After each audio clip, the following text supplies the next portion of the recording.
What do you worry about the most? So we had the Fed, we had ECB, we had BOJ this morning, and then we had a lot of geopolitics and a lot of tariffs talks. What is the number one fault line for the markets?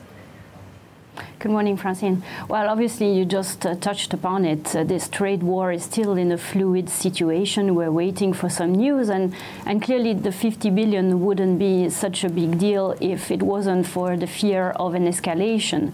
It's also happening on a backdrop where we have a significant slowdown from the data in Europe, and maybe to some extent in China. Things are still accelerating in the US and really, having a tailwind from the tax reform, it would seem, but this is the thing where we will have our eyes upon. What does it mean for your portfolio, Geraldine? Is there anything that you'd be buying at the moment or anything that you'd be selling?